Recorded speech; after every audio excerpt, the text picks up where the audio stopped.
스스로 육성급이다 이렇게 자부하던 우리나라 호텔들이 얼마 전 세계 무대에서 정말 충격적인 성적표를 받았다는 소식 혹시 들어보셨나요?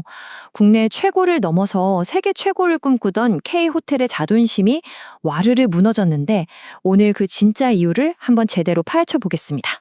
자, 이 표를 한번 보세요. 이게 바로 세계 최고 권위를 자랑하는 포브스 트래블 가이드가 내놓은 아주 냉정한 평가 결과입니다. 신라호텔이나 포시즌스, 여기는 그나마 전담팀까지 꾸려가면서 정말 간신히 5성 등급을 지켜냈어요. 근데 진짜 문제는 바로 여기입니다.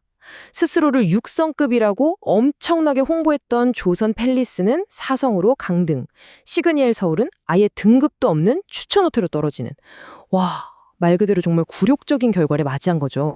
보시는 것처럼 언론에서도 충격이라는 단어를 쓸 만큼 파장이 어마어마했습니다. 그 화려한 마케팅 뒤에 가려져 있던 K호텔의 민낯이 드러난 순간이었죠. 아니 도대체 무엇이, 어디서부터 잘못됐던 걸까요? 혹시 뭐 건물이 낡았거나 시설이 부족해서 그랬을까요? 아유, 절대 아니죠. 우리나라 호텔들, 건물 정말 세계 어디에 내놔도 꿀리지 않잖아요. 진짜 문제는요, 우리 눈에 보이는 이 화려함이 아니라 우리가 미처 보지 못했던 다른 곳에 있었습니다. 바로 이 하드웨어와 소프트웨어의 심각한 불균형 문제였어요. 그러니까 그동안 한국 호텔들은 하드 에셋, 다시 말해 눈에 보이는 자산에 어마어마한 돈을 쏟아부었던 겁니다. 더 높고 더 웅장한 건물, 더 비싼 대리석으로 만든 로비처럼요. 하지만 럭셔리의 격을 결정하는 진짜 핵심, 이 소프트 에셋은 완전히 놓치고 있었던 거죠. 예를 들면 버틀러의 몸에 자연스럽게 밴 기품 있는 매너라던가 고객이 뭘 원하는지 말하기도 전에 딱 알아채는 직원의 센스 같은 것들 말이에요. 바로 이 슬라이드가 이번 사태의 모든 걸 설명해주는 거의 뭐 정답지나 다름없습니다. 포브스의 평가 기준을 한번 보세요. 시설 품질, 그러니까 우리가 말하는 하드웨어는 고작 25%밖에 안 돼요. 나머지 75%, 이 압도적인 비중이 전부 서비스 품질에 달려있다는 겁니다.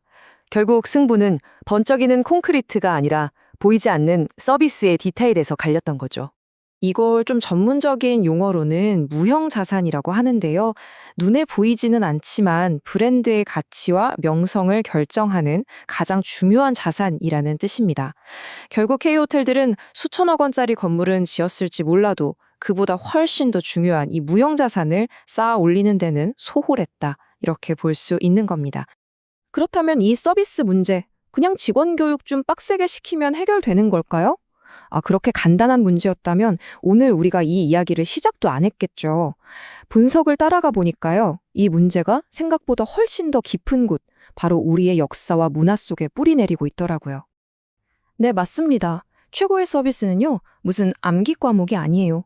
매뉴얼만 달달 외운다고 해서 나오는 게 아니라 그 사회가 아주 오랫동안 쌓아온 문화적인 토양 위에서 피어나는 꽃과 같은 거죠. 그리고 바로 이 지점에서 우리가 잘 몰랐던 한국 사회의 독특한 특징이 드러납니다. 서구의 럭셔리 서비스는 수백 년에 걸친 귀족 문화, 그러니까 계급 사회를 바탕으로 아주 섬세하게 다듬어져 왔어요. 그들 사이에는 굳이 말로 설명하지 않아도 통하는 그런 복잡한 사회적 약속 같은 게 있는 거죠. 반면에 한국은 어떻습니까?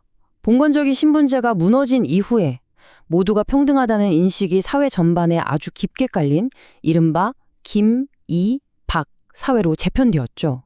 이 김이박 사회라는 개념, 이게 정말 흥미로운 지점인데요.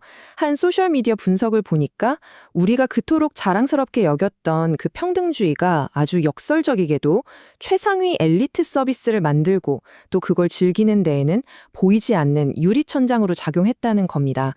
바로 이 지점에서 문화적인 충돌이 빵 하고 터지는 겁니다. 우리 사회에서는 보통 1등석 서비스를 비싼 돈을 내고 사는 상품으로 생각하는 경향이 있잖아요. 하지만 글로벌 럭셔리 세계관에서는 그걸 일종의 멤버십으로 봅니다. 그 멤버십에는 돈만으로는 살 수 없는 그들만의 보이지 않는 규칙과 품격이 요구된다는 거죠. 아니, 그 보이지 않는 규칙, 사회적 코드라는 게 대체 뭘까 싶으시죠? 아주 재미있는 일화가 하나 있어요. 어떤 최상류층 문화권에서는요, 손님이 직접 루이비통 같은 명품 가방을 들고 다니면 혹시 직원이신가? 하고 오해를 받을 수도 있다는 거예요. 고객의 모든 것을 알아서 챙겨주는 게 당연한 세계에서는 그럴 수도 있다는 거죠. 바로 이런 미묘한 차이를 읽어내는 감각이 우리 K호텔에 부족했을지도 모릅니다. 자, 그럼 이렇게 뼈아픈 성적표를 받아든 우리 K호텔, 앞으로는 과연 어떤 길을 가야 할까요? 이게 그냥 자존심 좀 상하고 끝날 문제가 절대 아닙니다. 특히 시그니엘처럼 최고급 브랜드를 내세운 곳에 등급이 떨어졌다는 건 브랜드 가치에 정말 치명타를 입히는 거거든요. 더 심각한 건 진짜 큰 손들, 그러니까 전 세계 VVIP 고객들을 끌어들이는데 막대한 차질이 생긴다는 점입니다. 오늘 이야기의 핵심 다시 한번 정리해 드릴게요. 첫째, K호텔은 눈에 보이는 하드웨어에만 목숨 걸다가 서비스라는 소프트웨어와의 균형을 완전히 잃어버렸습니다. 둘째, 진짜 럭셔리는 시설이 아니라 보이지 않는 서비스, 즉 무형자산의 가치로 평가받는다는 사실을 이제는 인정해야 합니다.